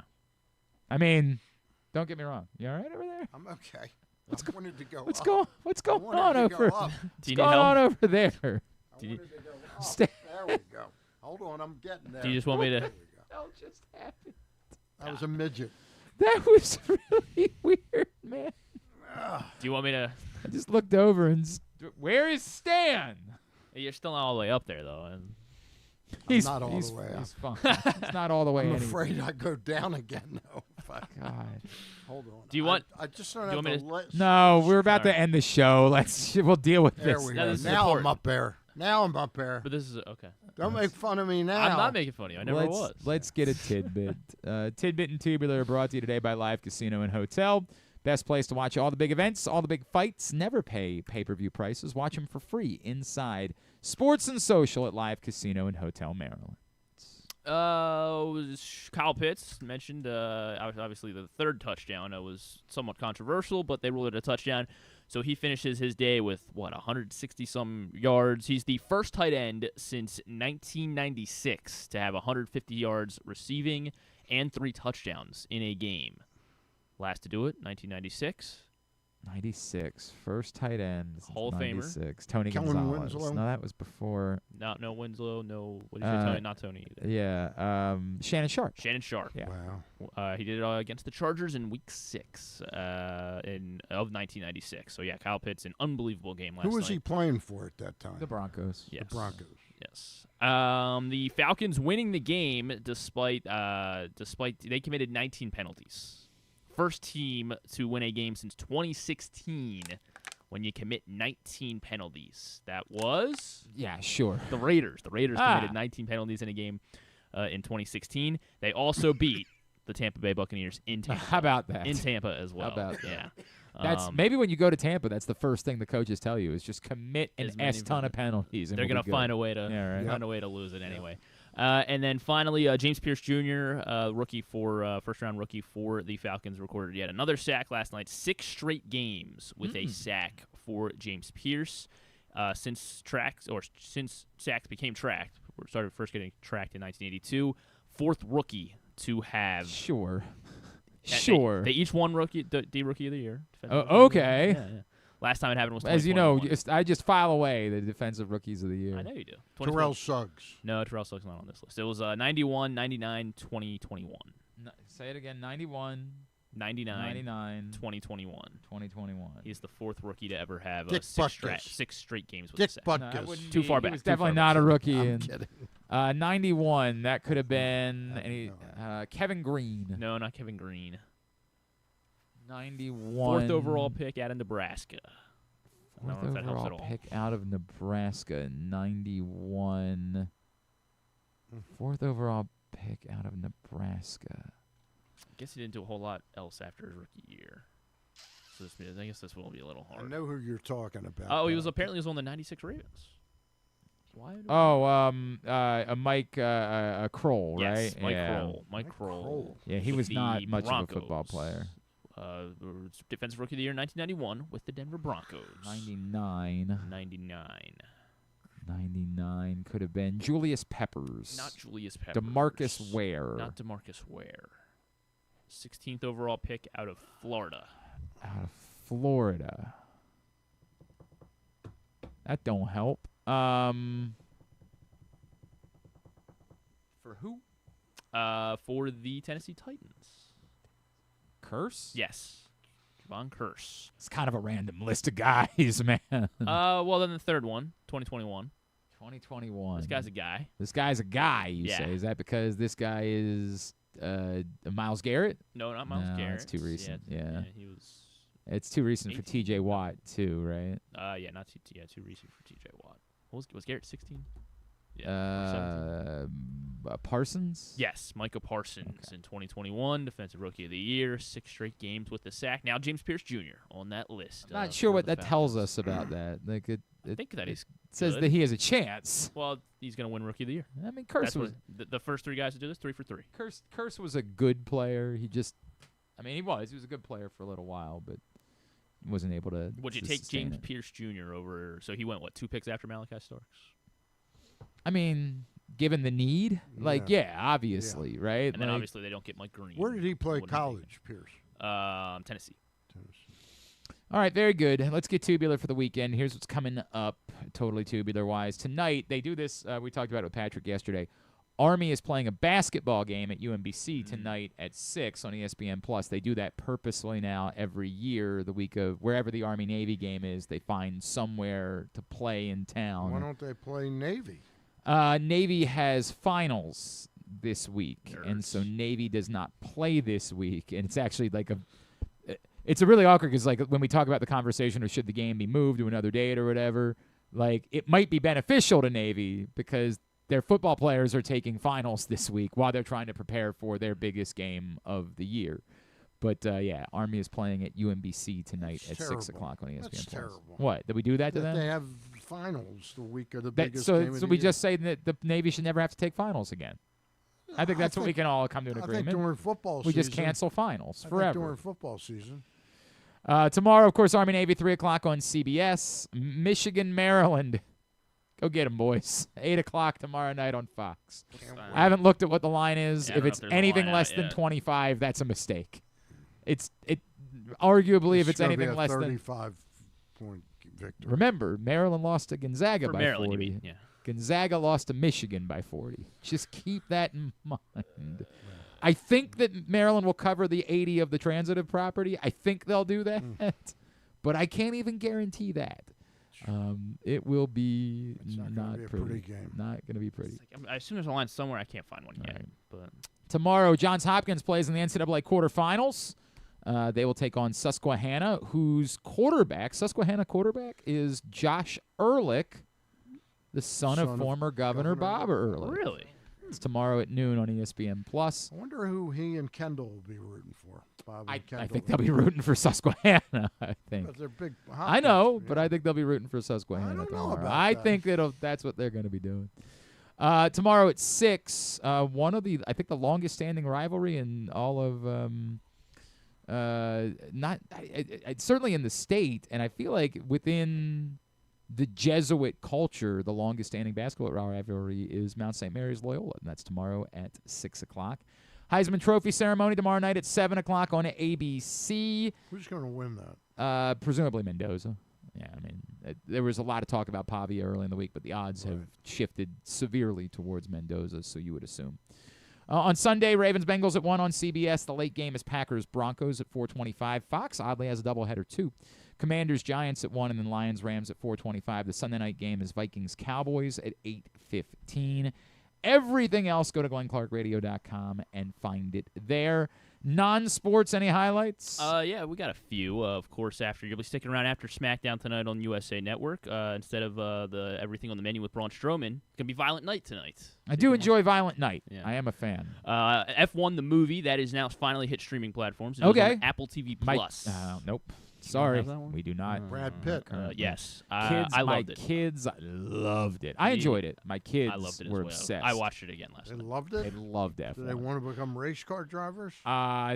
No, they just, it was different You're than not most. supporting their dreams? Yeah, it was different than most of the movies that we take them to see, and I think they were really fired up about that. Like they it were was a kick-ass banger. Yeah, they It were was super. it was now Joe, they did Joe Brzezinski movie. during like the scene where they're clearly going to have sex, right? Like my kids definitely are still doing the ew and turning their heads bit, which is nice as a dad. You're still like I still get a little bit more time. Did before. Mrs. Clark do it too? Yeah. She does that when I suggest we have sex. She says ew and turns her head. Like, Netflix, maybe next year. Another Knives Out mystery on Netflix. Right. Wake Up Dead Man is Yeah, the new one. Benoit Blanc, Detective Benoit Blanc is back. So I'm excited for that one.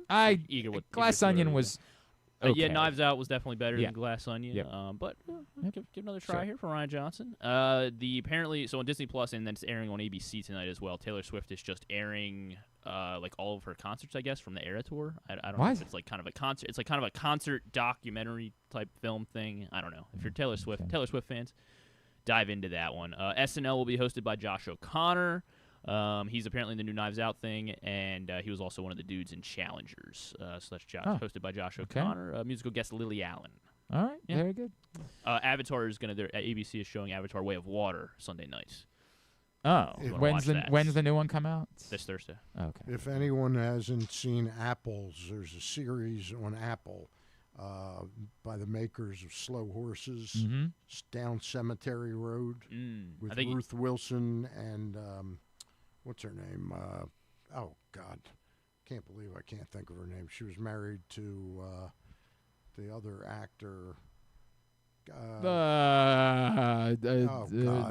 I'm sorry, Stan. I can't British, help you. I still haven't checked. Rhea Perlman. Yeah, Danny DeVito's right. Like, oh God! Married to the other actor. It's Ruth Wilson. It's Emma Thompson. Emma Thompson. There we go. Okay. Emma Thompson.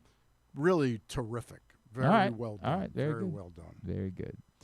Stan, appreciate you as always, sir. Thank you. Sorry I'm late. I hope the check does make up for it. Thank you. Next time it's going to be $5,000. Wow. Just that's the way the Kangaroo Court works. First time you get away with $1,000. Next time $5,000. We will see you next week. Thanks today to Brad Nessler. Thanks also to Buck Showalter and to Mike Mayock, who we're about to hear from. We'll get it all up in the greatest hits section of the. I got nothing. Yeah. There's no. Wow. It's not like we do this every week, every day. Fan of Mike Mayock's. Yeah, well. Dan Aykroyd, unbelievable on History Channel. You can watch that. Tab at GlennClarkRadio.com. Good that show. sucked.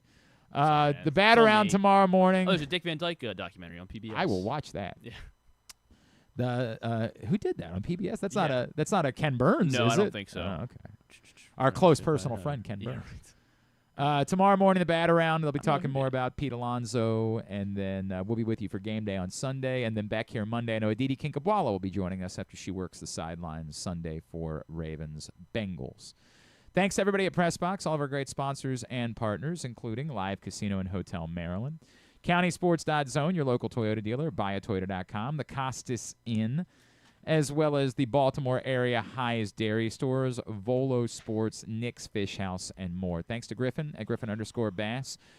Don't follow us at Glenn Clark Radio, Twitter, Instagram, and TikTok. Don't forget to get your picks in for the Bowl Pick'em. Games start tomorrow and Monday night with Tez Walker, Chick-fil-A Nottingham Square. Bring out your coats and clothes to helping up mission 6 to 8 p.m. Have a great weekend. Go Navy, beat Army. Go Ravens. Go Hopkins football. Go local hoops teams. Duke sucks. We wrap up today's show. I had to do it a little bit earlier. Opportunity to catch up with the great Mike Mayock before he calls Army-Navy. Well, of course, coming up tomorrow here in Baltimore, Army and Navy. Our next guest is going to be on the call for Westwood One. It's a pleasure to welcome back to the program Mr. Mike Mayock, who is with us now here on GCR. Mike, it's Glenn. Welcome to Baltimore. Thank you for taking the time for us. Hey, Glenn, I'm happy to be here. I think this is the best game in the world to do, and I don't talk like this a lot, but I'm very proud to do it. I wanted to know, I'll give you an example, Mike. I took my wife. I want to say 11 years ago, I took her with me to the game, and she looked over at me, and we were both legitimately had tears on our eyes before the game started. And I had been probably 5 times at that point. It was her first time. Can you describe to you what it means to be a part of something like Army-Navy? Yeah, this is probably my 6th or 7th Army-Navy game. I did 3 on television. This is my 3rd or 4th on the radio. And I'm always stunned. I shouldn't say stunned, but I'm always just pleasantly surprised that it doesn't get old.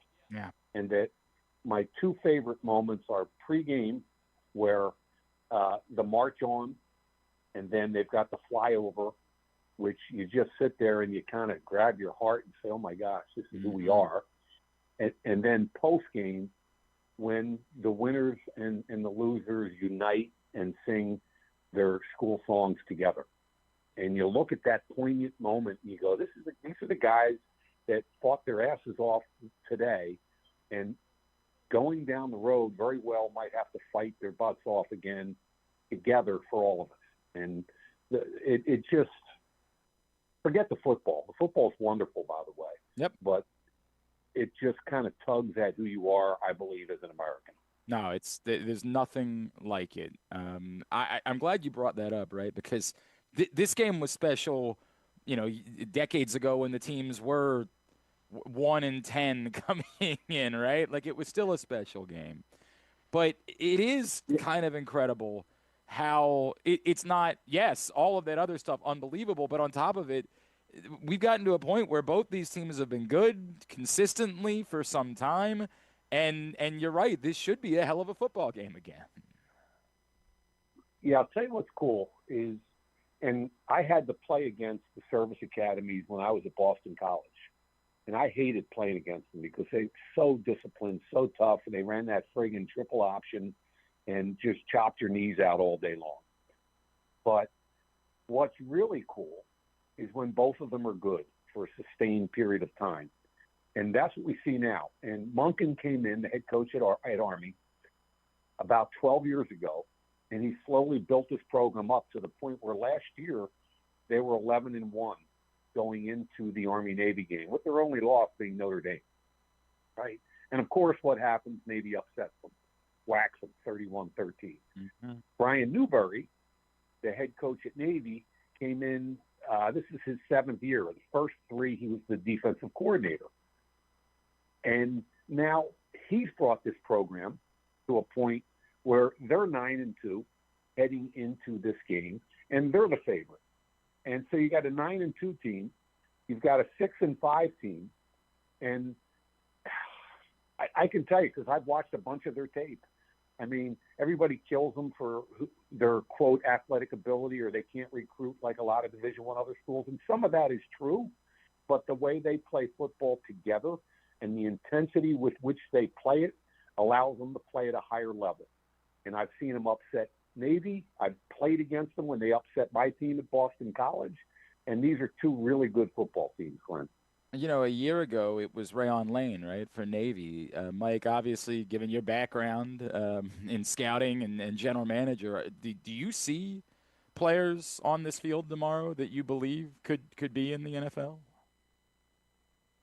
Well, yeah, I do. I see 2 at Navy that I'm really intrigued by. One is what they call their slot back or their snipe, Eli Heidenreich. He's number 22. He's about 6 feet, 205. I watched the Air Force tape. He caught 8 passes for 243 yards and 3 touchdowns. Mm-hmm. And it was kind of funny because Air Force didn't have a guy that could cover him, and they played way too much man-to-man against him. But bottom line is the kid started as a sophomore. He's got 3 years of high-level production. He's tough as nails. And so try to project him to the NFL. I don't know how fast he is. That's going to be the knock. But I do know this. If you're the 4th or 5th wide receiver on an NFL roster, you've got to play special teams, especially if you're the 5th guy. And that's what he's going to be competing for. I don't know if he's going to the East-West game, which is it's the number 2 all-star game out there after the Senior Bowl. So he's going to have a chance to compete at the East-West game. He'll probably get drafted on day 3, and I like his chances. The other guy that I'm really intrigued by is their nose tackle, Landon Robinson. A freak, right? Yeah, I mean, he's on Bruce Feldman. Every year Bruce Feldman does this list of college football freaks, and he's been on the freak list for 3 years now. And when he got to the academy, he was a 6 foot, 220-pound fullback linebacker. And he got in the weight room, and 3 years later, and I'm telling you, he squats 700 and benches 470, and he's got all those kind of freaky numbers in the weight room. But he hasn't lost any of the quickness or agility that brought him to the academy as a linebacker. So he's 6 feet, 290. He destroyed the Army game last year. He had 13 tackles, and they snapped a fake punt to him, and he scored a 29-yard touchdown on a run play. He's freaky. he was invited to a lower level bowl game, but he's another guy that I think is going to get into camp and really surprise people. He is Mike Mayock. He'll be on the call for Army-Navy tomorrow on Westwood One. Mike, what determines this tomorrow to you, right? Like, what is the difference? I do think that, Navy has earned the right to feel like the favorite, but as we point out, this is Army-Navy we're talking about. I don't know that favorite really matters or anything that's happened before today really matters for either of these teams. Right. No, I think you're right. I think the difference this year is that neither of them has to play in the American Conference title game, championship game. Last year, Army was undefeated in the conference.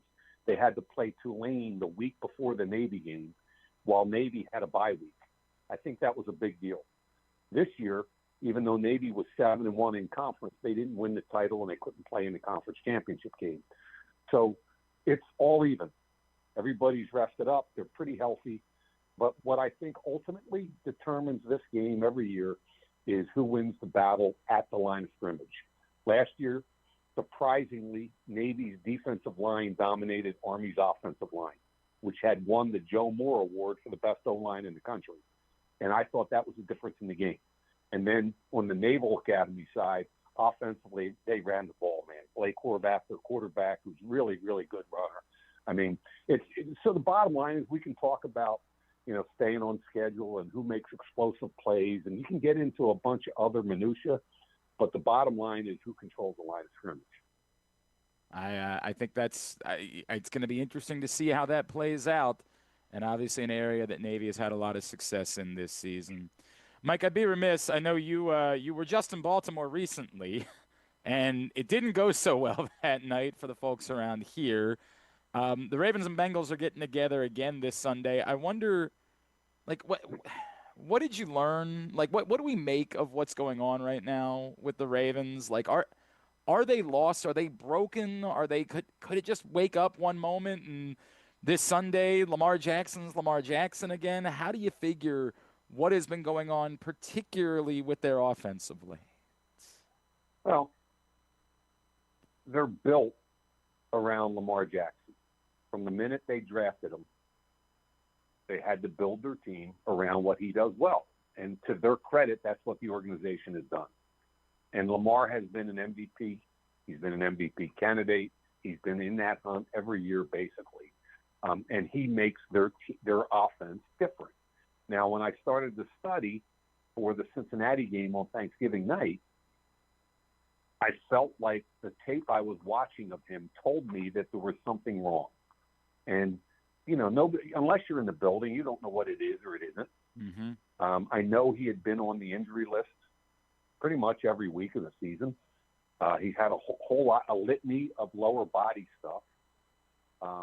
He's in the league, 7 or 8 years now. He's taken a beating. I don't know what the status of his injuries are, but on tape, I felt like he wasn't as explosive. He wasn't as quick, and he didn't really run as often, both planned quarterback runs and scrambles that he had in the past. All of that makes some sense because you kind of want him to save some of that as the season goes on, so he doesn't take a major beating. But I think you're at the point now where, and the second piece of that is I didn't think he threw the ball as well either. Right. And I wasn't sure where that was coming from. He was missing big throws. The accuracy wasn't like it had been.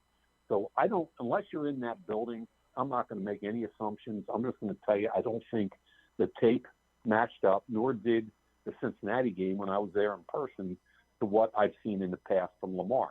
And because the entire offense is built around what he does, that obviously affects the entire team. So to me, that's the biggest issue right now. I felt like defensively they played poorly that night against Cincinnati, and I thought that was an aberration. They lost a tough game to Pitt last week where, some of those referee calls were just ridiculous, especially the Isaiah Likely catch in the end zone. I mean, you got to be kidding me. But at the end of the day, you got to get through that. And, they're 6-7. They're one game behind Pitt. They're 2 games behind in the wild card. But, if what you really want is you want that last game of the season at Pitt to mean something. They got to get the job done, and they got a tough schedule in order to make that mean something, Mike. I just the other one, I guess, would be the play of the offensive line. There's been a lot of questions, particularly at the guard position, Daniel Falele, Andrew Voorhees. What have you seen from those guys? Are you surprised the Ravens haven't tried? I mean, they did obviously try a little bit with Emory Jones, but are you surprised they haven't made a change at either of those spots?